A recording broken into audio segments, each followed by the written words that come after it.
Member for Vancouver East. Thank you, Mr. Speaker. Yes, Vancouver East. Well, Mr. Speaker, I'm very happy to rise in the House today to speak on motion M230, which has been put forward by the member from Niagara West Glenbrook, and I'd like to thank the member for putting forward this motion. I know that he had a similar motion in the last Parliament and it didn't go any further because of the federal election, so here we are debating again. So it's always a good idea to see when members keep pressing their issue, and certainly the vote that we just had on sodium reduction, which unfortunately was lost, I'm very committed to working with the 50-plus organizations across the country who supported that bill. So even though it was lost, unfortunately, we're going to keep pressing very hard because sodium reduction in this country is a major public health issue. So, Mr. Speaker, as a health critic for the NDP, I'm pleased to speak in support of this bill that's before us. It's a very critical issue, the question of anaphylaxis, which affects about 500,000 Canadians. And 50% of Canadians know of someone who has at least one food allergy. I think we can all think in our own personal experience of someone that we know who has a serious allergy and has to be very careful of where they're eating, what they're eating. So this bill is a motion that begins to address that issue. It is an issue that is affecting a growing number of Canadians, and the NDP is supportive of the motion. But we will be demanding an accounting from the Conservative government on their over healthcare track record. Mr. Speaker, I know that this motion, it asks the House to recognise the importance of taking steps to ensure that Canadians with anaphylaxis have a certain quality of life. However, as we've seen with a number of these motions, the motion is actually very general and it doesn't go a lot further in terms of precise measures. So while we support it in as far as the motion goes, this is an opportunity for us to debate the issue and discuss the issue, and I think to keep pressing the government for much better accountability on healthcare generally and on something like this that does affect so many people. One of the issues with anaphylaxis is that for many Canadians, even the purchasing of the auto-injectors that people use is an added cost for many families, and there are families that can't afford this kind of injector. Now, I do find it curious that in the budget bill that we just approved at second reading here, that was again rushed through the House under another time allocation, it's going to be rushed through the Finance Committee in 5 meetings. One of the provisions in that bill is taxing hospital parking lots. Now, I don't know if anybody listened to the CBC story recently. In fact, they've done a couple of stories, and they had, I think, one of the biggest responses they've ever had of people who feel outraged that, you know, when they go to a hospital to visit someone, a friend, a family member who's sick, and they get hit with exorbitant parking fees. Well, now, to add insult to injury, this budget, the latest omnibus bill from the Conservative government, is going to add taxes onto hospital parking.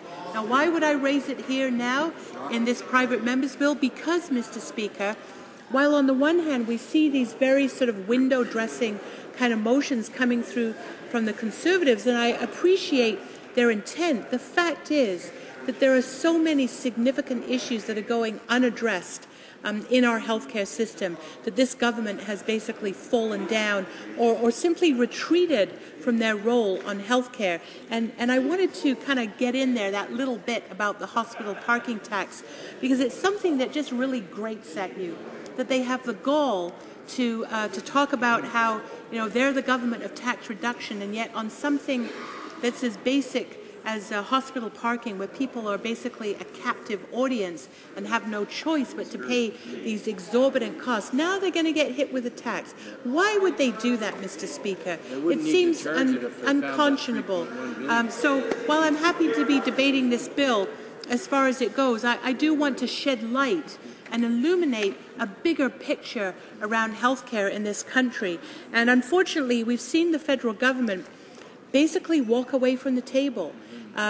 They made a unilateral decision about healthcare funding that's left now the provinces and the territories about $36 billion short over the longer term.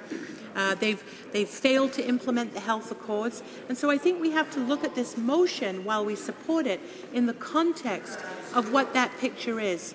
And to say that the Conservative government has a miserable, failing record and an F on their record on health care in this country.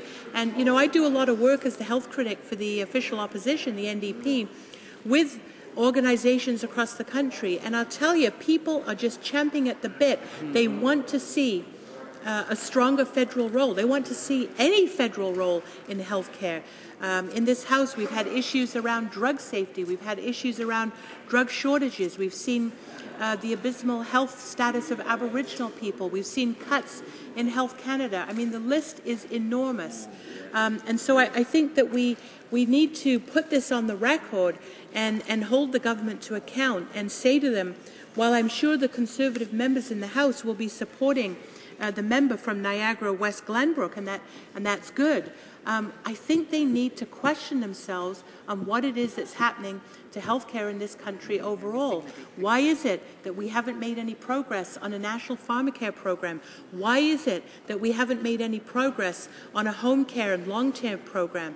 These are all issues that were discussed in 2004 and supported by the federal government and the premiers across the country, and we believed, Canadians believed, that we would actually see some way forward. We would see some progress on these issues, but nothing has happened. And not only has the status quo remained, but even worse, they disbanded the Health Council of Canada, that was the body that monitored the progress in the implementation of the health accord. So it's a pretty dismal picture, Mr. Speaker, which I'm sure you'll appreciate. And I really want to draw this to the attention of members in the House. So I want to encourage Conservative members that when they bring forward a private member's motion, such as the one that we're debating today, they need to be linking it to the broader health issues. They need to be thinking about what is the public interest, what is the public health interest. So it is very disappointing that they chose to defeat the bill that was just before us that had incredible support across the country on sodium reduction, and yet I'm sure that this one will go through. At the Health Committee, we've had a number of these such bills, and I've been supporting them. And you know, that's fine. But I'll tell you, we in the NDP, we do have a plan for healthcare. We want to see our healthcare system improve its accessibility. We want to see the kinds of things that people need, like pharmacare, like home care and long-term care. We want to see progress made on those very critical health issues. And I can tell you, we're very determined that as we move towards 2015, there is an alternative that we can present to the Canadian people on health care. And if you want Medicare 2.0, we know what that is. And we're out there actually consulting with Canadians on that on a daily basis. And I know that many of my colleagues get emails, they work with local constituents, and we know that health care is really the #1 issue that Canadians are concerned about. Any poll that is done, health care is always at the top of the list. So, Mr. Speaker, I thank the member for presenting this motion. I think it's very important to draw awareness to this issue that affects about 500,000 Canadians, and the issue of what it means to face a severe allergy.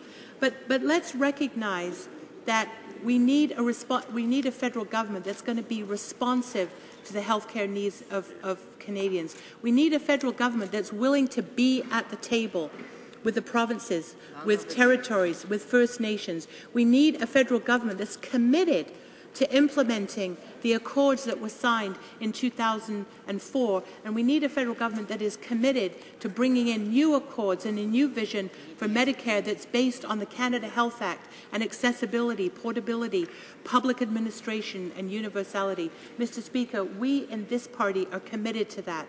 That's what we stand for. We are the party of Medicare. We're proud of the work that we've done and the work that we're continuing to do. So while we support this motion, we know that it's just a little bit, it's just a little tiny bit of the big job that needs to be taken on, and we're taking on that job. Thank you, Mr. Speaker.